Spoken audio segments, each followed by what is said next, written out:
السلام علیکم ورحمۃ اللہ وبرکاتہ۔ الحمد للہ نحمده ونصلی ونسلم علی حبیبہ الکریم، اما بعد فاعوذ باللہ من الشیطان الرجیم، بسم اللہ الرحمن الرحیم۔ ان اللہ یأمر بالعدل والاحسان وایتاء ذی القربى وینہی عن الفحشاء والمنکر والبغی یعظکم لعلکم تذکرون۔ صدق اللہ مولانا العظیم وصدق رسولہ النبی الامین المعین الکریم، ونحن علی ذلک لمن الشاہدین ومن الشاکرین والحمد للہ رب العالمین۔ معزز سامعین کرام، آئیے ہم اور آپ نہایت ہی عقیدت و احترام کے ساتھ حضور صاحب الاولاق فخر موجودات رحمت عالم نور مجسم جناب احمد مجتبی محمد مصطفیٰ صلی اللہ علیہ وسلم کی بارگاہ اقدس میں درود و سلام کا نذرانہ پیش کرنے پڑھی۔ اللہم صلی علی سیدنا و شفیعنا و نبینا و مولانا و ملیانا محمد معدن الجود والکرم وعلی آلہ و اصحابہ بارک وسلم، صلاة و سلاما علیک یا رسول اللہ، صلاة و سلاما علیک یا حبیب اللہ۔ معزز سامعین کرام، آج محفل حسینی کی یہ تیسری شب ہے، تیسری تاریخ محرم الحرام کی شروع ہو چکی ہے، اور آج کا موضوع اسلام ساری دنیا کے لیے امن ہے۔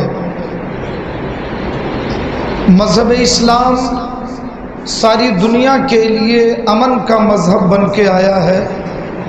اس تعلق سے انشاءاللہ الرحمن موجودہ حالات کو پیش نظر رکھتے ہوئے اور ساری دنیا میں جس طرح اسلاموفوبیا کا ماحول پیدا کرنے کی کوشش کی جا رہی ہے، مذہب اسلام اور پیغمبر اسلام سے، قرآن مقدس کی آیات سے لوگوں کو خوف دلایا جاتا ہے، ڈرایا جاتا ہے، اور یہ جھوٹا پروپیگنڈا ساری دنیا میں نشر کیا جاتا ہے کہ اسلام ایک ظالمانہ مذہب ہے، اسلام کے قانون انسانیت کے خلاف ظلم کے قانون ہیں، اور اسلام اپنے ماننے والوں کے علاوہ کسی اور کو دنیا میں رہنے کی گنجائش نہیں دیتا۔ اس طریقے کے جو اعتراضات عالمی پیمانے پر، نیشنل یا انٹرنیشنل طریقے پر اسلام کے خلاف لوگوں کے ذہن میں اتارے جاتے ہیں، آئیے ذرا ہم قرآن و حدیث کی روشنی میں ان باطل، بے بنیاد اور جھوٹے الزامات کو قرآن و حدیث کی آیات کی کسوٹی پہ پرکھ کے دیکھیں کہ مذہب اسلام ظلم کا مذہب ہے یا ساری دنیا کے لیے امن اور انصاف کا مذہب ہے۔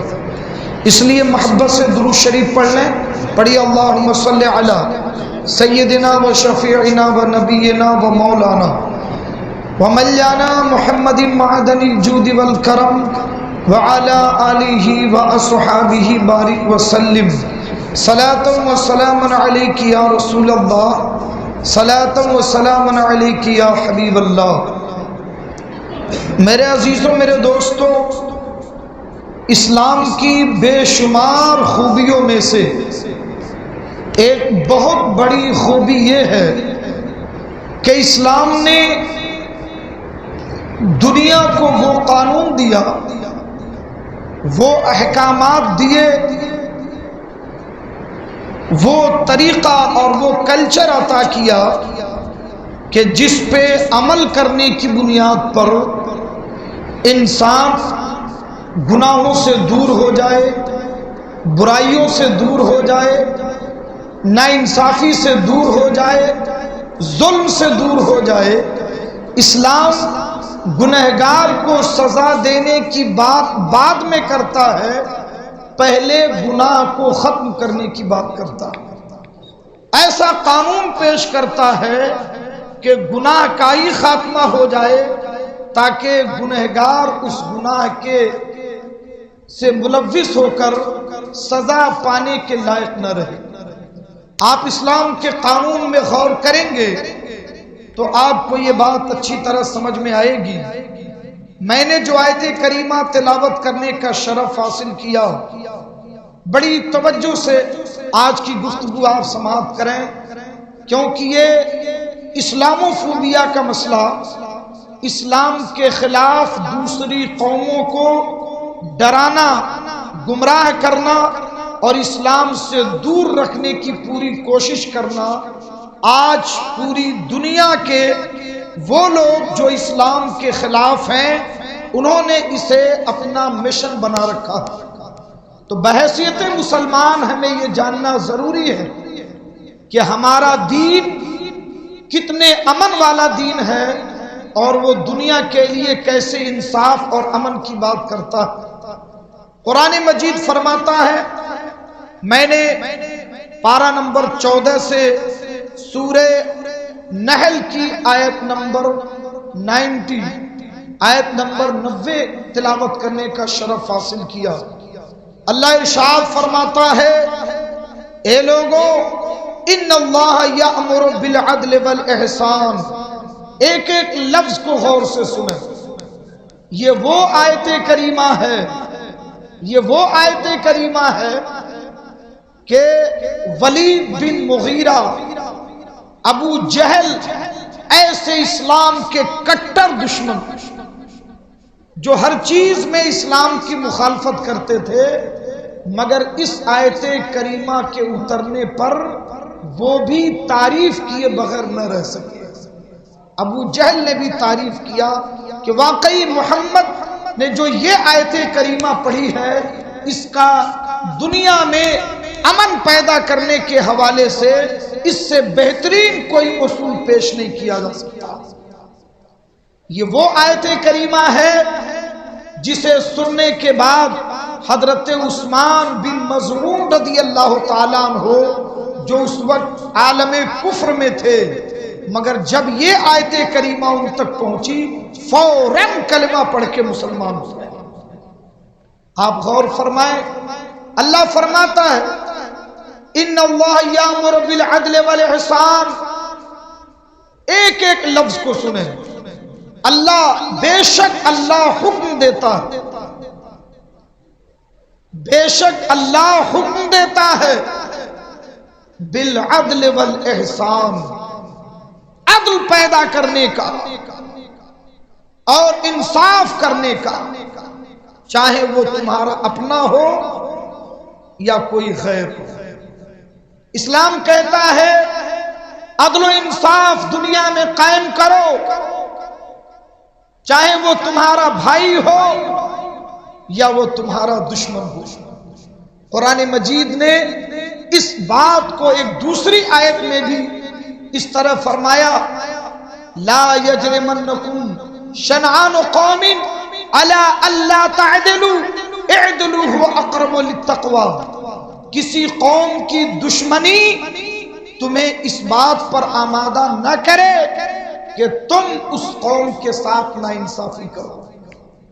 اللہ فرماتا دشمنی اپنی جگہ، عداوت اپنی جگہ، مگر بات جب انصاف کی آئے تو اپنے دشمن کے ساتھ بھی انصاف کی بات کرو، عدل کی بات کرو۔ لا یجرمنکم شنآن قوم علی الا تعدلوا اعدلوا۔ اللہ فرماتا اعدلوا هو اقرب للتقوی، انصاف کرو۔ انصاف کرنا یہ تقوی اور پرہیزگاری والی بات ہے۔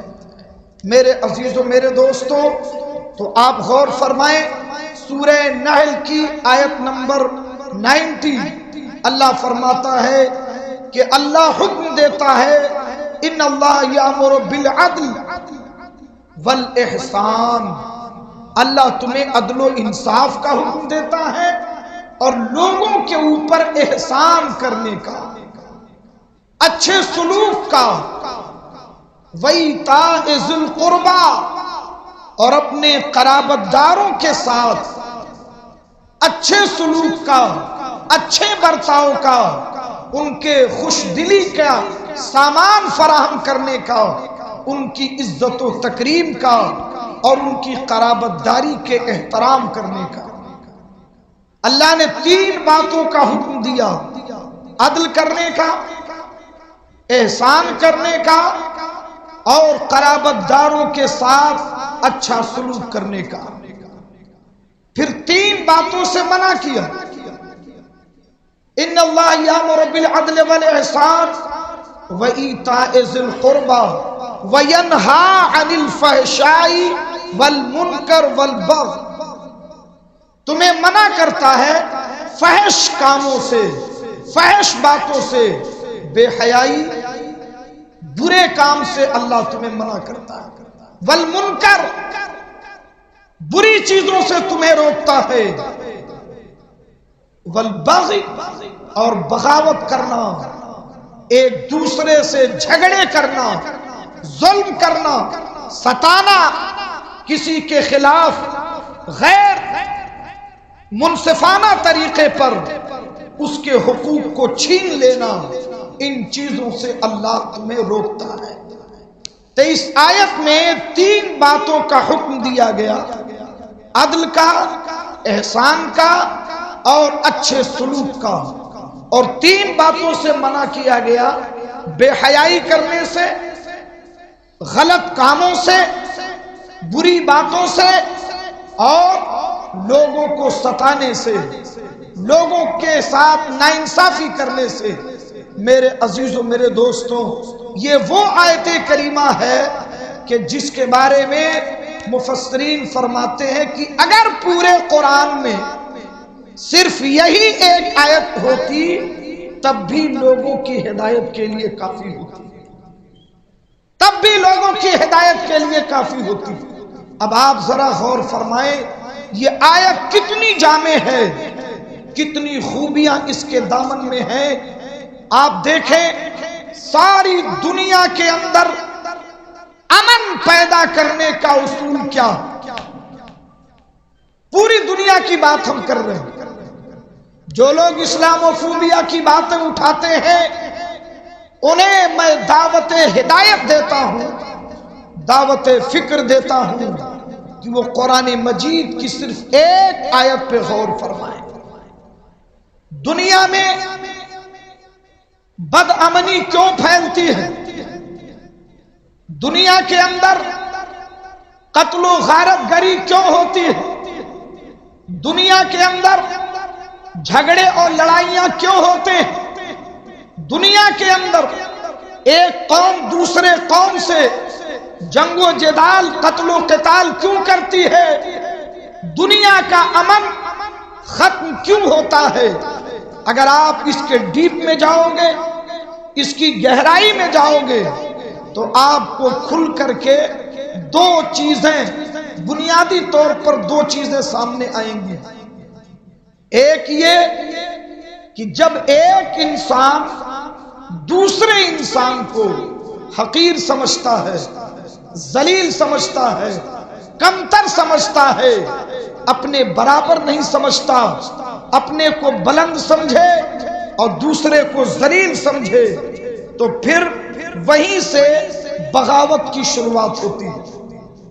دوسری چیز، جب آپ کسی کے حق کو چھینیں گے، جو اس کا حق ہے اس کے حق سے محروم کر دیں گے، یا جتنا حق بنتا ہے اس سے کم دیں گے، جب اس کے ساتھ ظلم کریں گے تو دنیا کے اندر بغاوت کی شروعات ہوگی، جنگ ہوگی، مقابلہ ہوگا، قتل و قتال ہوگا، اور اسے کوئی روک نہیں سکتا۔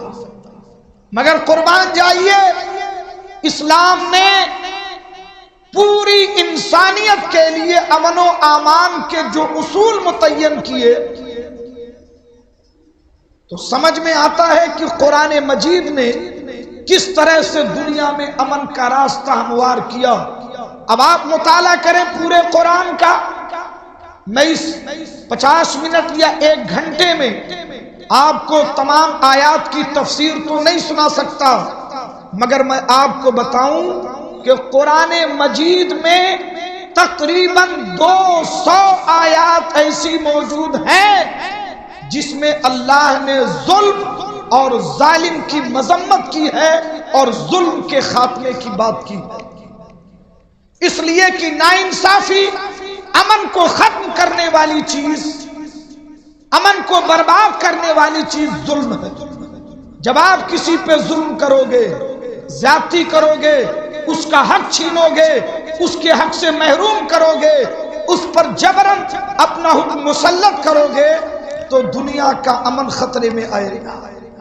تقریباً 200 آیات قرآن مجید میں ظلم اور ظالم کے خلاف ہے، اور تقریباً 1 درجن آیتیں آپ کو قرآن میں ایسی ملیں گی جس میں اللہ نے عدل کا حکم دیا کہ لوگوں کے ساتھ انصاف کرو، اور 2 درجن سے زیادہ آیتیں آپ کو ملیں گی جس میں اللہ تعالیٰ نے لوگوں کے ساتھ احسان کرنے کا حکم دیا۔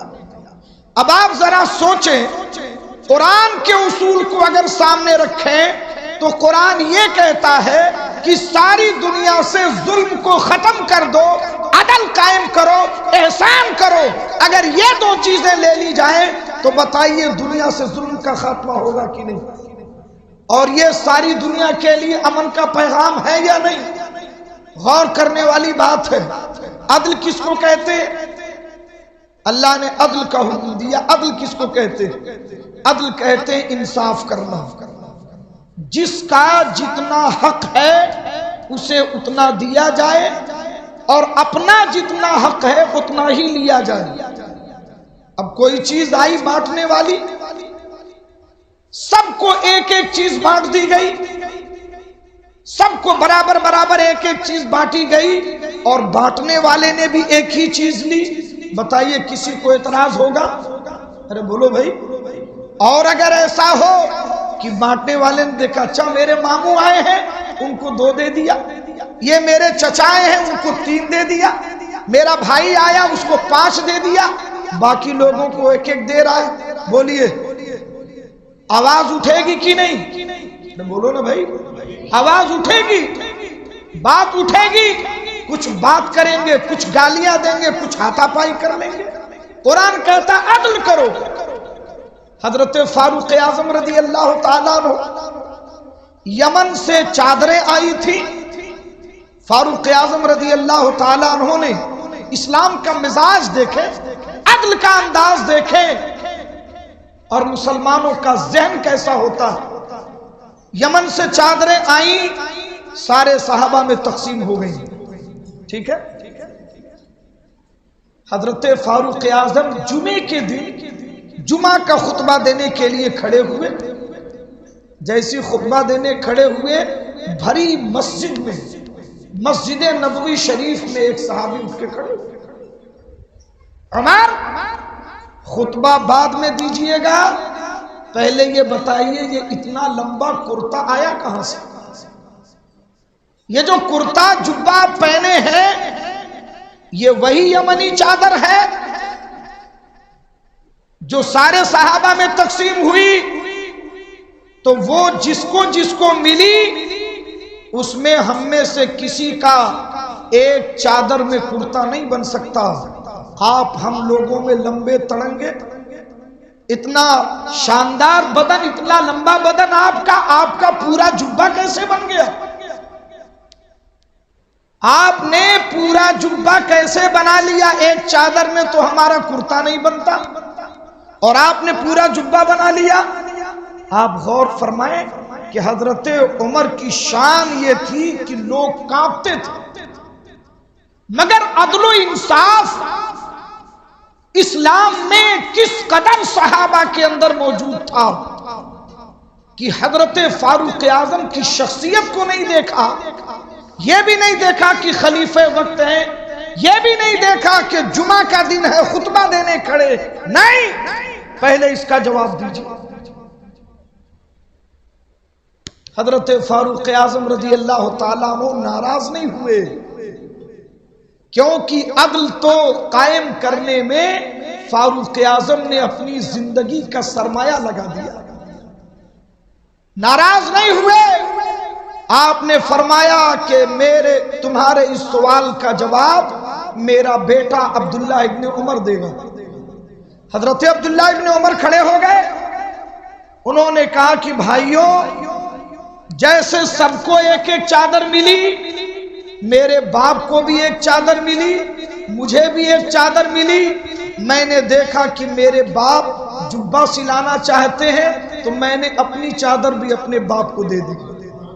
محبت سے کہیے، میں نے اپنی چادر بھی اپنے باپ کو دے دی، اس لیے میرے باپ کا جبہ تیار ہو گیا۔ اب اس کے بعد جس نے سوال کیا تھا انہوں نے کہا عمر، خدا کی قسم مجھے یقین تھا کہ عمر ناانصافی نہیں کر سکتے، عمر خیانت نہیں کر سکتے، عمر اپنے لیے زیادہ نہیں لے سکتے۔ میں چاہتا تھا کہ عمر کا انصاف ساری مسجد کے سامنے آ جائے اور کسی کے ذہن میں فاروق اعظم کے خلاف کوئی بات پیدا نہ ہو۔ کیسا زمانہ تھا، اس لیے کہ اسلام نے امن کا جو مزاج تھا، عدل و انصاف، یہ ہر صحابی جانتا تھا کہ اسلام میں ناانصافی تو ہو ہی نہیں سکتی، یہ مزاج ہے اسلام۔ بہرحال تو میں عرض یہ کر رہا تھا کہ اللہ کے نبی سید عالم صلی اللہ علیہ وسلم نے صحابہ کو یہ مزاج دیا۔ آیت کریمہ میں عدل و انصاف کی بات کی گئی۔ عدل کیا ہے؟ کہ سب کے ساتھ برابر کا سلوک کیا جائے اور خود بھی اپنے حق سے زیادہ نہ لیا جائے، یہ ہے عدل۔ اور احسان کیا ہے؟ اللہ نے کہا عدل کرو اور احسان کرو۔ احسان کیا ہے؟ کہ آپ نے کسی مزدور کو مزدوری پر رکھا، طے ہوا کہ 200 روپے آپ کو ہم دیں گے، جب شام ہو گئی، کام پورا ہو گیا، مزدور جانے لگا، 200 روپے آپ نے نکال کے دیے، یہ عدل ہے۔ یہ کیا ہے؟ عدل ہے۔ 50 روپے اور دے دیے، یہ احسان ہے۔ نہیں سمجھ میں آئی بات؟ یعنی اس کا جو حق بنتا تھا وہ تو آپ نے دیا ہی، اللہ کہتا ہے عدل بھی کرو اور احسان بھی کرو۔ سبحان اللہ۔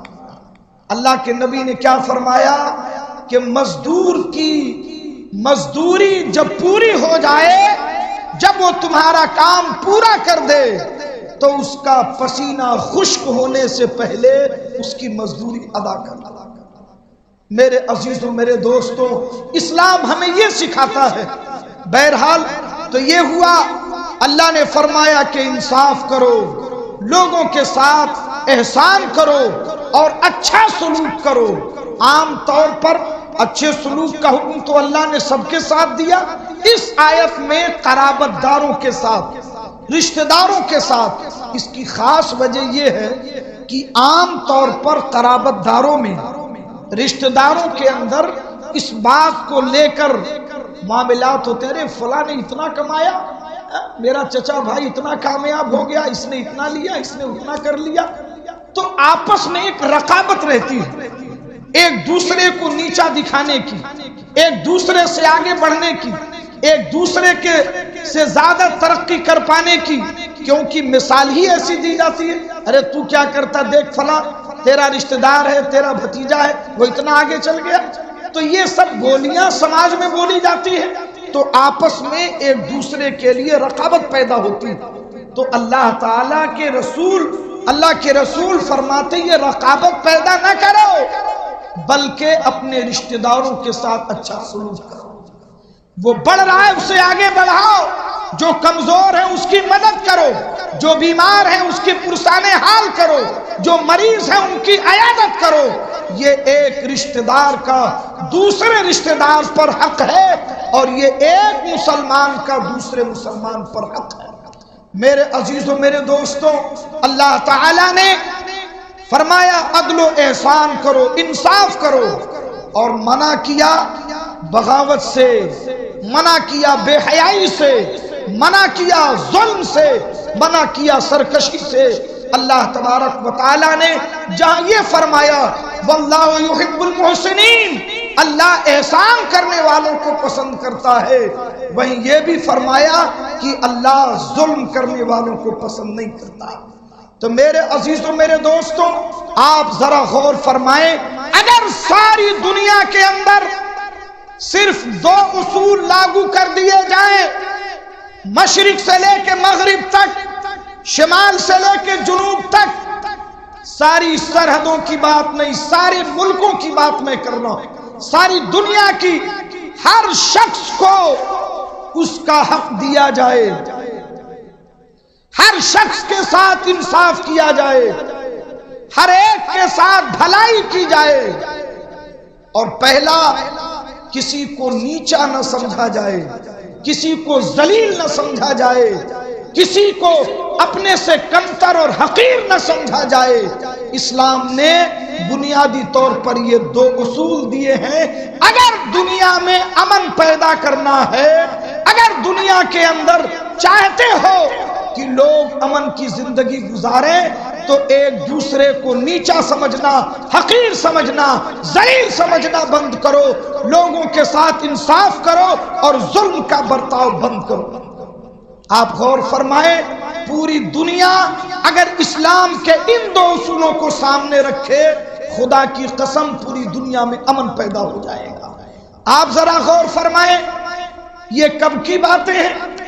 ہماری سوچ کیا ہوتی ہے؟ ہمارے سامنے جب کوئی بات ہوتی ہے تو ہم اس کے خلاف قانون بناتے ہیں۔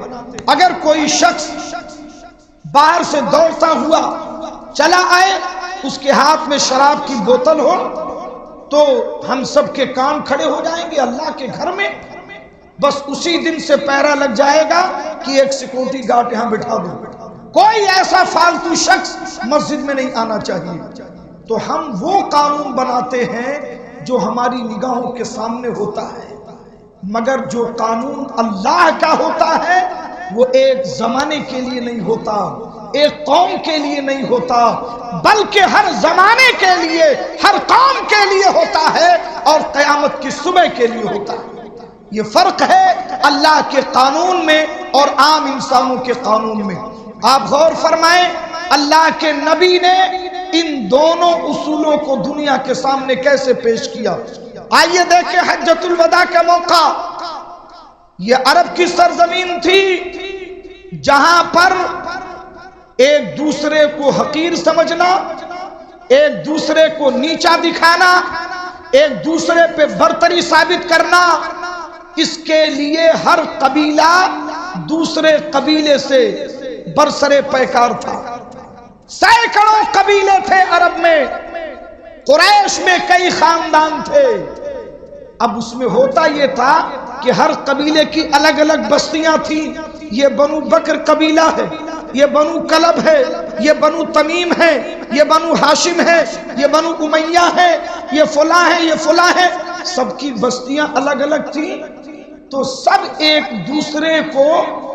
دوسرے پر اپنی برتری ثابت کرنا چاہتے تھے کہ ہم تم سے اچھے، ہمارے نوجوان تم سے اچھے، ہمارے اسلحے تم سے اچھے۔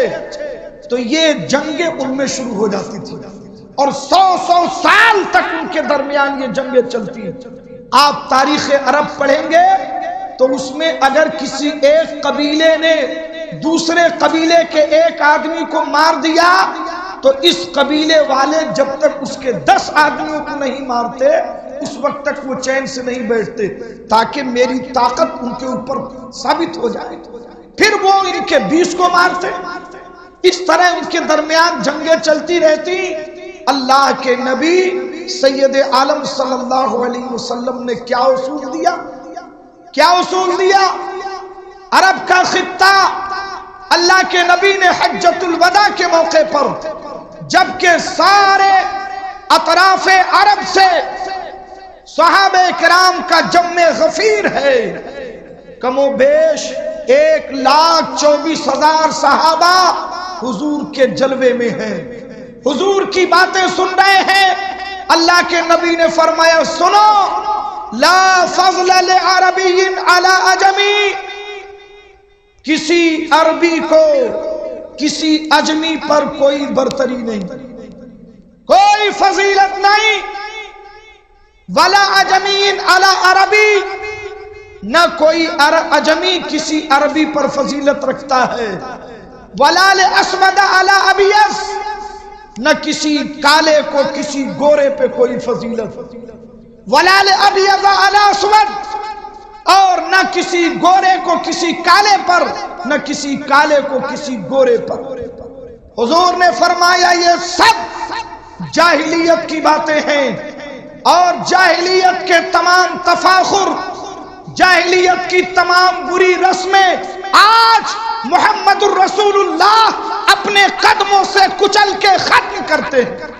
حضور نے فرمایا ان اکرمکم عند اللہ اتقاکم، چاہے وہ کالا ہو، چاہے وہ گورا ہو، چاہے وہ عربی ہو، چاہے وہ عجمی ہو، چاہے وہ مشرق کا ہو یا مغرب کا ہو، شمال کا ہو، جنوب کا ہو، کہیں کا بھی ہو، کوئی بھی ہو، اگر وہ متقی اور پرہیزگار ہے تو وہی اللہ کی بارگاہ میں عزت والا۔ حضور نے سارے تفاخر، یہ سارے اونچ نیچ، ذات، نسل، قومیت کے تمام تفاخر اور برتری کا خاتمہ فرما دیا کہ مسلمان صرف ایک ہے کہ وہ مسلمان ہے۔ مسلمان وہی عزت والا زیادہ ہے جو اللہ کی بارگاہ میں زیادہ متقی اور پرہیزگار ہے۔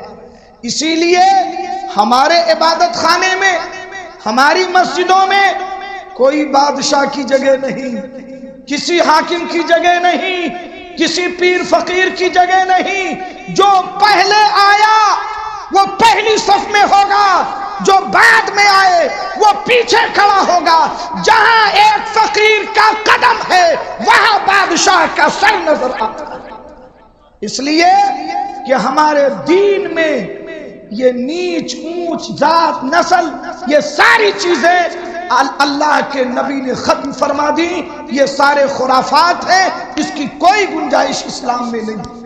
آپ اپنے ملک کا جائزہ لیں، ذات پات کی بنیاد پر، گھر خاندان کی بنیاد پر اور سیاست کی بنیاد پر آج ایک اکثریت ہے جو اس عذاب میں مبتلا ہے۔ آج بھی انہی میں سے کچھ لوگوں کو ان کے عبادت خانوں میں عبادت کی اجازت نہیں،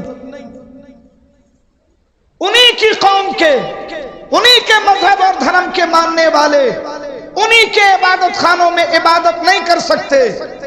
اگر چلے جائیں تو پوتر کیا جاتا، پورے پورے راستے دھل دیے جاتے ہیں، مگر اللہ کا شکر ہے ایک سڑک چھاپ فقیر بھی اگر پہلے آئے گا تو وہ امام کے پیچھے پہلی صف میں کھڑا ہوگا، اور خوشبوؤں سے لپٹا ہوا کوئی تاجدار آ جائے، حاکم حکمراں آ جائے، اسے جگہ پیچھے ملے گی تو پیچھے ہی کھڑا ہونا ہوگا۔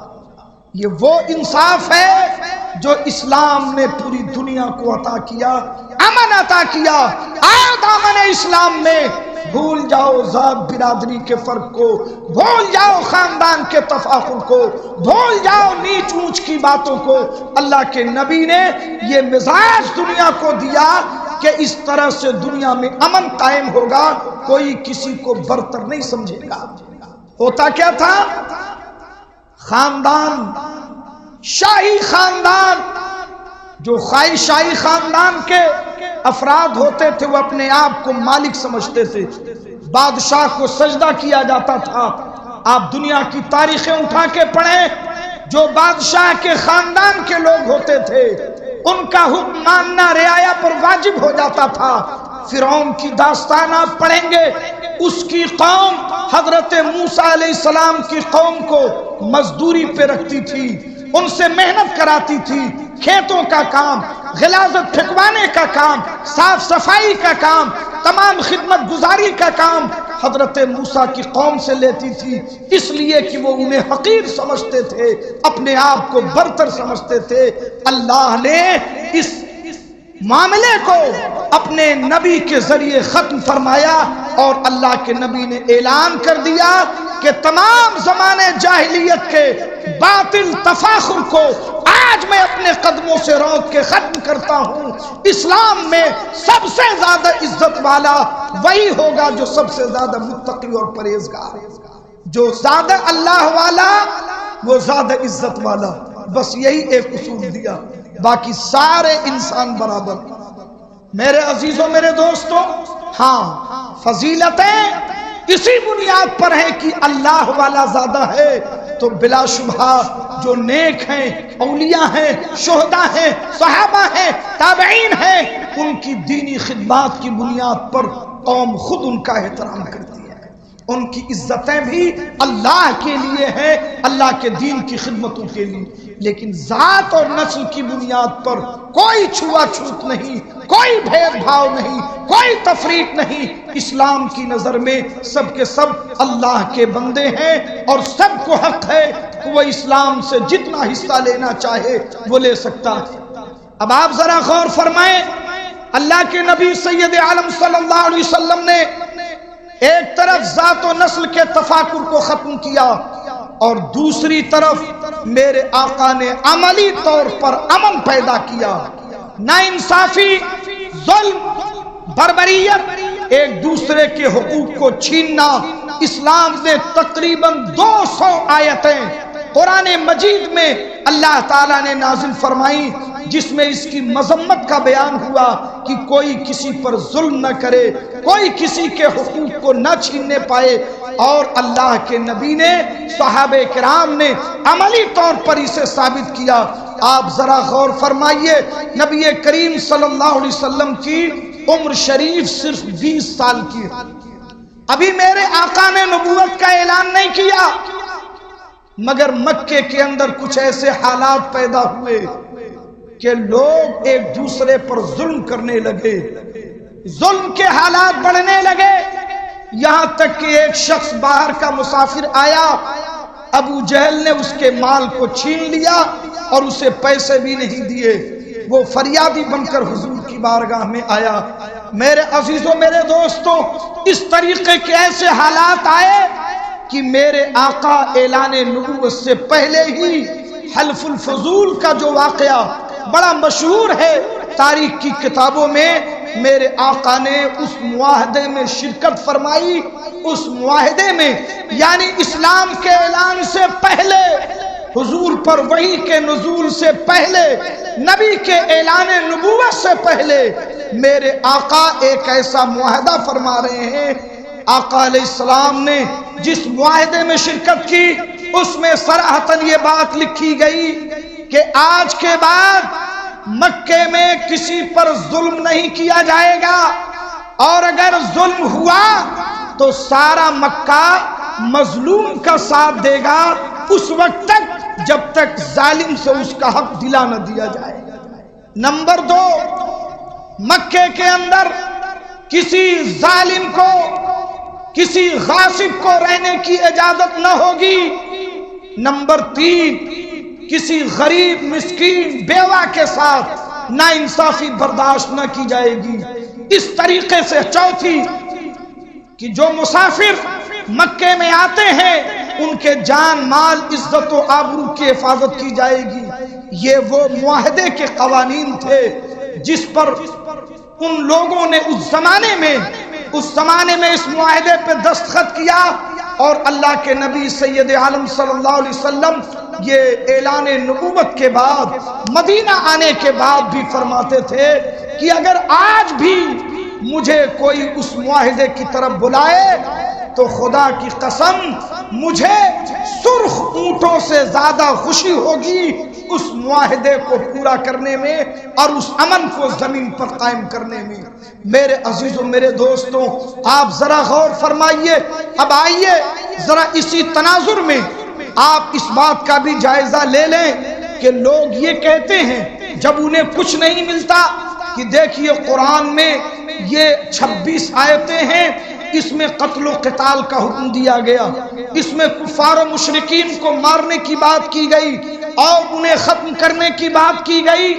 میں کہتا ہوں کہ یہ کہنے والے اگر ذرہ برابر بھی اپنے اندر شرم و حیا رکھتے ہیں تو کم از کم پہلے اس کے پس منظر کا مطالعہ کریں، پہلے سنو قرآن مجید میں یہ آیتیں ہیں، مگر ان آیتوں کو سمجھنے کی ضرورت ہے۔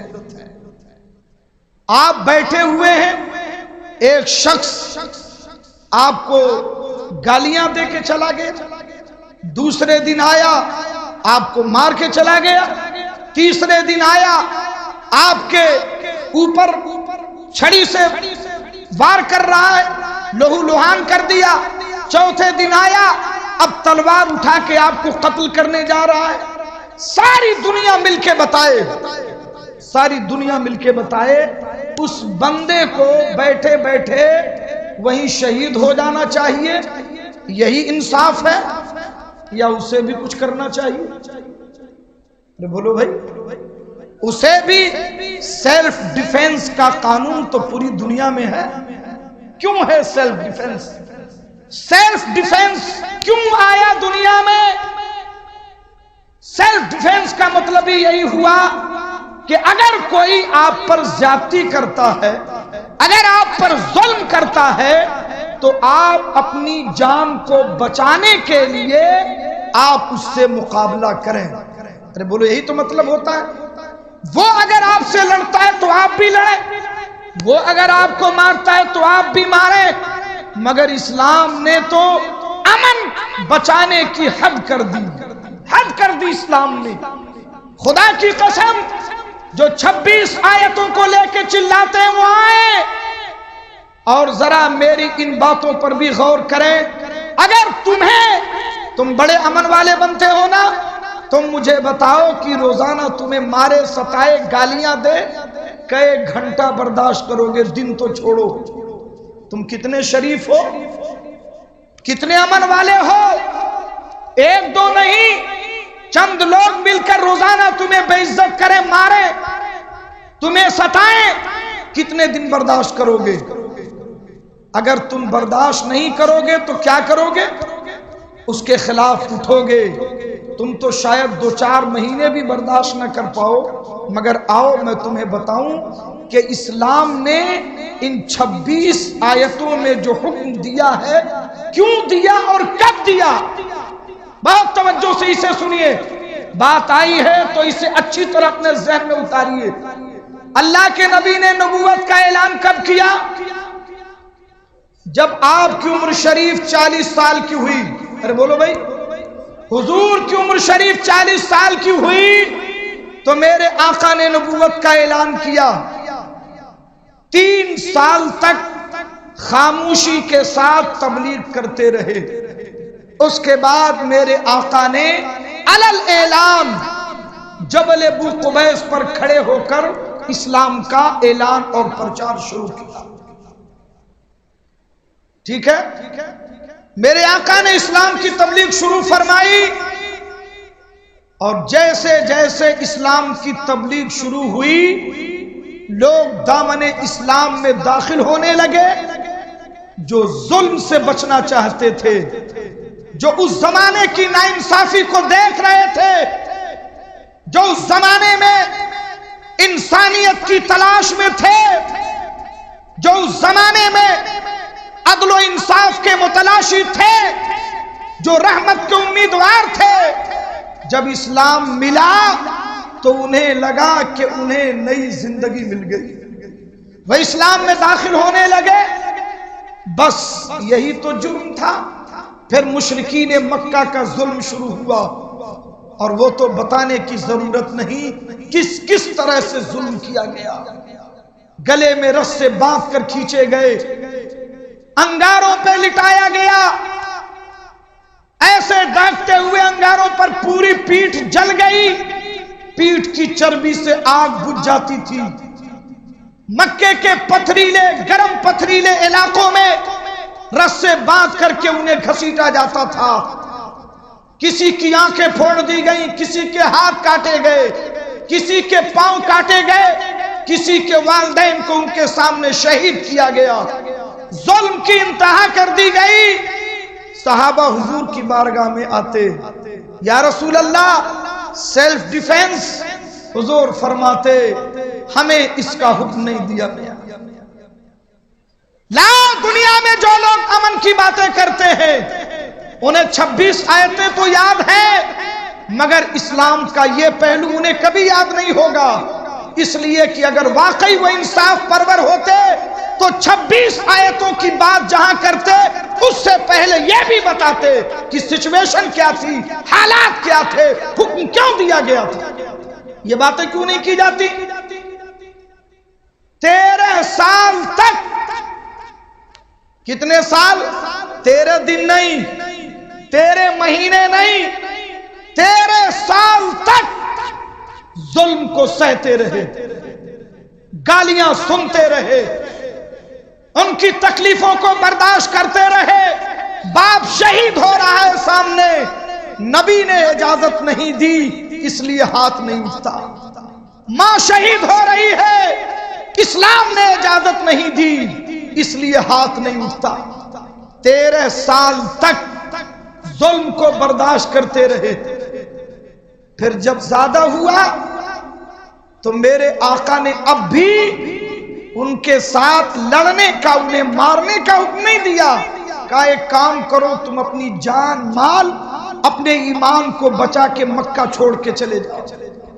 سب سے پہلی ہجرت حبشہ کی طرف ہوئی اعلان نبوت کے 5 سال کے بعد، جس میں 11 مرد اور 4 عورتیں اس ہجرت میں شریک تھے۔ ملک چھوڑ دیا، شہر چھوڑ دیا، پیدائشی وطن چھوڑ دیا، تاکہ امن کے ساتھ ہم دوسرے ملک میں جا کے زندگی گزاریں۔ آپ اسلام کا امن بھی دیکھنا اور مشرکین کی شرارتیں بھی دیکھنا۔ پھر بھی ان کا ظلم بڑھتا گیا، تو پھر 83 مرد اور 18 عورتوں پر مشتمل ایک اور قافلہ سمندری راستے سے حبشہ کی طرف روانہ ہو گیا۔ ظالموں سے لڑنے کا حکم نہیں تھا، قاتل کو مارنے کا حکم نہیں تھا، حکم ملا تو کیا ملا؟ شہر چھوڑ دو، گاؤں چھوڑ دو، مکان چھوڑ دو، چلے جاؤ دوسرے ملک میں۔ صحابہ چلے گئے کیونکہ مصطفیٰ پیارے نے کہا تھا، چلے گئے۔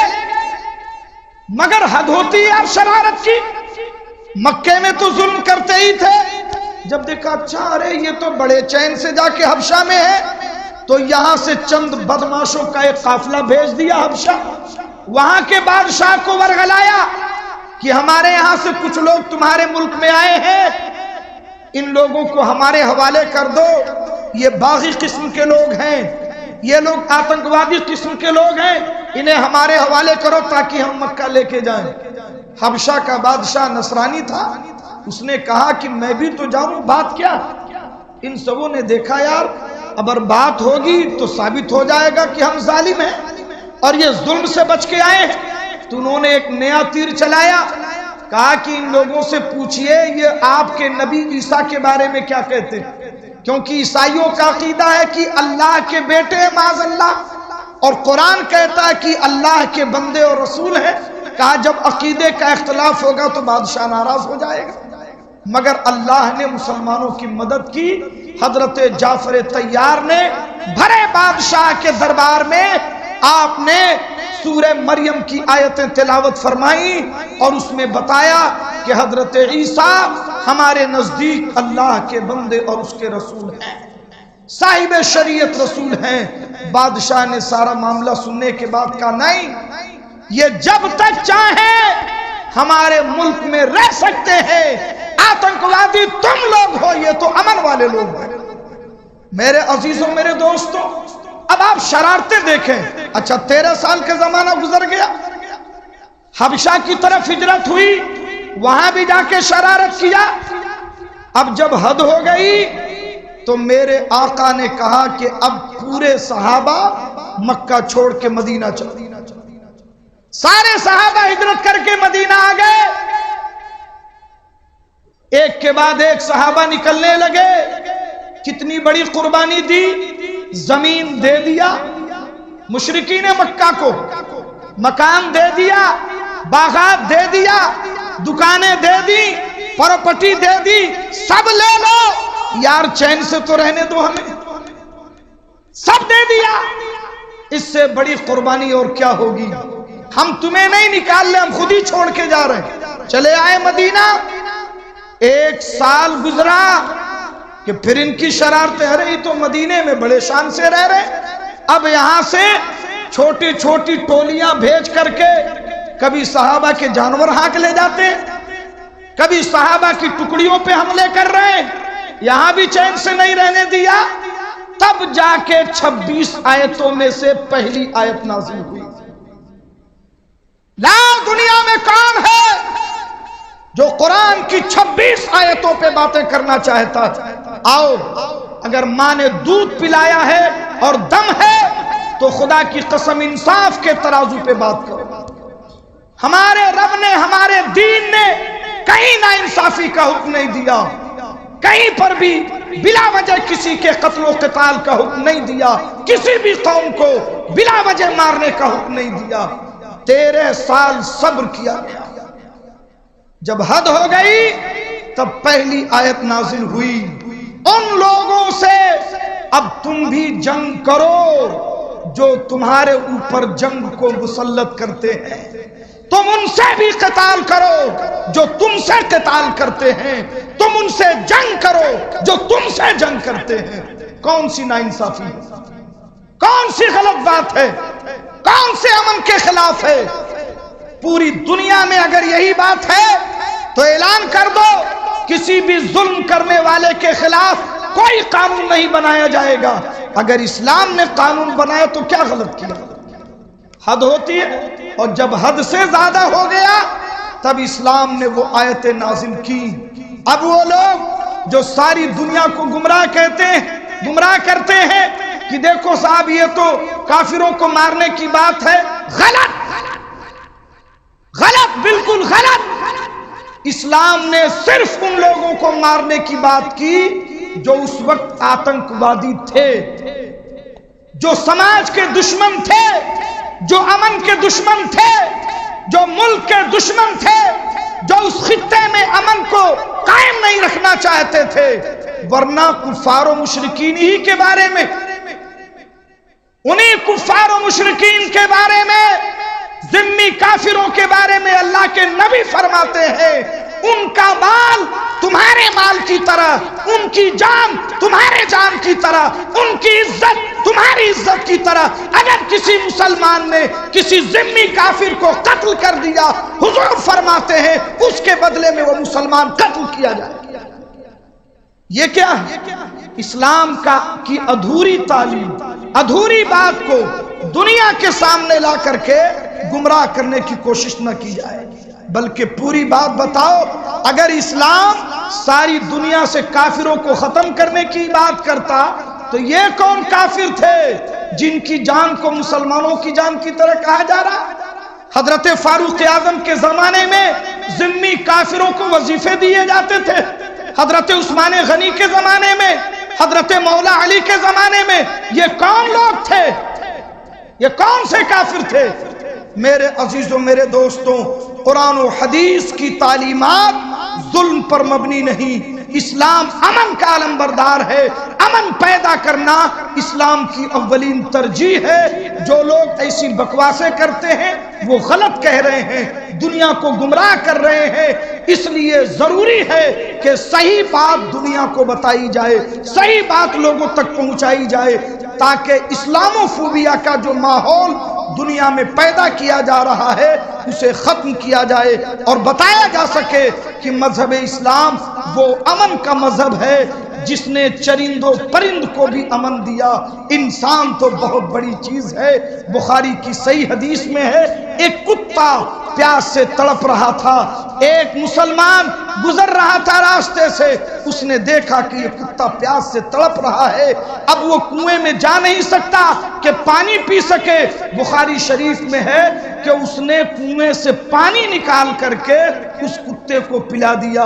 اور جب اس مسلمان کا انتقال ہوا، اس کے ایک ساتھی نے خواب میں دیکھا، پوچھا کہ تیرے رب نے تیرے ساتھ کیا کیا؟ اس نے کہا ساری باتیں ایک طرف دھری رہ گئیں، وہ کتے کو جو میں نے پانی پلایا تھا اللہ نے اسی پہ مجھے بخش دیا۔ یار جو مذہب جانوروں کے ساتھ ناانصافی نہیں کرتا، صحابہ کی جماعتیں جب دشمنوں کی طرف سے حملے ہوتے اور اس کے جواب میں صحابہ کی فوجیں نکلتی تو انہیں تاکید کی جاتی تھی، بوڑھے پر ہاتھ نہ اٹھانا، بچوں کو قتل نہ کرنا، عورتوں پہ تلواریں نہ اٹھانا، ہری کھیتیوں پر اور درختوں کو نہ جلانا، ان کے جانوروں پہ حملے نہ کرنا، یہاں تک کہ ان کی عبادت گاہوں کو مسمار نہ کرنا۔ یہ فوج کے کمانڈر کو، فوج کے سپہ سالار کو خلیفہ وقت کی طرف سے یہ اسلامی احکامات دیے جاتے تھے، یہاں تک کہ حکم دیا جاتا جو قیدی ہتھیار ڈال دے ان کے ساتھ عزت سے پیش آنا۔ اگر اسلام ساری دنیا سے کافروں کو ختم کرنے کی بات کرتا ہے تو مجھے بتاؤ، میں چیلنج کرتا ہوں ان لوگوں کو، اسلام کی پہلی جنگ بدر میں جو لوگ مارے گئے کفار و مشرکین، اس کے بعد 70 لوگ قیدی بنائے گئے تھے، یہ کافر تھے کہ نہیں؟ ارے بولو بھائی، جب کافر تھے تو مسلمانوں نے انہیں اتنی عزت سے کیوں رکھا؟ حضور نے فرمایا جو کھانا تم کھانا اس میں سے انہیں کھلانا، جو کپڑے تم پہننا اسی میں سے انہیں پہنانا، خود بھوکے رہ جانا مگر ان قیدیوں کو کھانا کھلائے بغیر مت سلانا۔ صحابہ میں قیدیوں کو تقسیم کر دیا اور ایسی عزت ان کی ہوئی کہ اسی عزت افزائی کو دیکھ کر انہوں نے کہا واقعی اسلام امن کا مذہب ہے۔ کتنوں نے اسی کو دیکھ کے کلمہ پڑھ لیا۔ میں پوچھتا ہوں کہ جنگ میں اگر کافر ہونے کی بنیاد پر مارا گیا تھا تو قیدی بھی تو کافر تھے، انہیں کیوں نہیں مارا گیا؟ اس کا مطلب یہ ہوا کہ اسلام کفر کی بنیاد پر کسی کو نہیں مارتا، آتنکوادیوں کو مارتا ہے، انہیں ختم کرتا ہے جو سماج کے دشمن ہو جاتے ہیں، اور ان کے مارنے کی بات دنیا کے ہر ملک میں ہے، ہر قانون میں ہے، ہر سماج میں ہے۔ تو اگر اسلام نے 26 آیتوں میں اس کی بات کی ہے تو کیا غلط؟ ایسی تکریم کی ان کافر قیدیوں کی کہ ان میں سے جو بھی وہاں سے قیدی چھوٹ کر کے گئے سب نے اسلام کی اور ان کے کلچر کی، مسلمانوں کی تعریف کی، انہوں نے بڑے اچھے سے ہمیں رکھا، بڑی عزت دی، بڑا نوازا۔ اس سے ثابت ہوا کہ اسلام کافر کو ختم کرنے کی بات نہیں کرتا، ان کے اصلاح کی بات کرتا ہے۔ لیکن جب کوئی ناسور بن جائے، جب کوئی آتنکی ہو جائے تو پھر وہ چاہے مسلمان ہو یا کافر، اگر وہ آتنکوادی ہے تو اسلام سب کے مارنے کی بات کرتا ہے، پھر تو وہ ختم کرنا اس کا ضروری ہے کیونکہ وہ پورے سماج کا دشمن ہو گیا۔ کیا اسلام نے مسلمانوں کو قتل کرنے کا حکم نہیں دیا؟ اگر ایک مسلمان کسی مسلمان کو قتل کر دے تو اس کے بدلے میں مسلمان قتل نہیں کیا جائے گا؟ اگر مسلمانوں کی ایک جماعت خلیفہ برحق کے خلاف بغاوت کرے تو اسلام کہتا ہے کہ ان مسلمانوں کو قتل کیا جائے گا۔ اس کا مطلب یہ ہوا کہ اسلام صرف کافروں کے مارنے کی بات نہیں کرتا بلکہ جو بھی آتنکوادی ہو، سماج کا دشمن ہو، اگر وہ کافر ہے تب بھی مارا جائے، مسلمان ہے تب بھی مارا جائے۔ اس میں امن ہے سب کے لیے، کیونکہ جب تک آتنکی آتنکت کرتا رہتا ہے ماحول خراب ہوتا رہتا ہے، پہلے اسے سمجھایا جائے، سدھارا جائے، بتایا جائے، اور جب وہ نہ مانے تو ساری دنیا اس کے خاتمے کی بات کرتی ہے۔ اسلام نے بھی 26 آیتوں میں ان لوگوں کے مارنے کی بات کی، ورنہ فتح مکہ کے موقع پر آپ دیکھیں، فتح مکہ کے موقع پر اللہ کے نبی نے کیسے کیسے کافروں کو معاف کیا۔ اللہ اکبر، جو کافر دروازہ بند کر لے وہ بھی معاف، جو ہتھیار ڈال دے اسے بھی معاف کیا۔ بڑے بڑے ظالم جنہوں نے مسلمانوں کو ستایا تھا، ان کے مکانوں پہ قبضہ کیا تھا، مصطفیٰ جان رحمت نے سب کو معاف کر دیا، کسی سے بدلہ نہیں لیا۔ اگر کافر ہونے کی بنیاد پر اسلام ختم کرنے کی بات کرتا تو فتح مکہ کے موقع پر مکے میں ایک بھی کافر باقی نہیں رہتا۔ ارے بولو بھائی، بات سمجھ میں آ رہی؟ لیکن ایسا نہیں ہوا۔ اکرمہ بن ابی جہل جو خوف کے مارے بھاگ گئے تھے، ابو جہل کے لڑکے خوف کے مارے بھاگ گئے تھے، حضور نے پیغام بھیجوایا، کہہ دو کہ محمد رسول اللہ نے معاف کر دیا، واپس آ جائیں۔ واپس آئے، یقین نہیں ہوا، یا رسول اللہ مجھے معاف کر دیا؟ حضور نے فرمایا معاف کر دیا۔ کہا یا رسول اللہ یہ شان ایک نبی کی ہی ہو سکتی ہے، تو کلمہ پڑھائیے، غلام بنا لیجیے۔ یہ ہے اسلام۔ اسلام امن کی بات کرتا ہے، اسلام لوگوں کے ساتھ اچھے برتاؤ کی بات کرتا ہے، اسلام بھید بھاؤ نیچ اونچ کی بات نہیں کرتا، ساری دنیا میں عدل و انصاف اور احسان کی بات کرتا ہے۔ اللہ تبارک و تعالی ہمیں اور آپ کو اسلام کی صحیح تعلیمات پر عمل کرنے کی توفیق عطا فرمائے۔ جب تک ناگزیر حالات نہیں ہوتے، جب تک شریعت کے مطابق ایسا جرم نہیں ہو جاتا کہ جس میں تلوار اٹھانا ضروری ہو جائے، اس وقت تک اسلام تلوار اٹھانے کا حکم نہیں دیتا۔ اللہ تبارک و تعالی اپنے حبیب کے صدقے میں شوکت اسلام کو بلند و بالا فرمائے اور ساری دنیا میں امن پیدا فرمائے۔ استغفر اللہ ربی من کل ذنب و اتوب الیہ۔ السلام علیکم ورحمۃ اللہ۔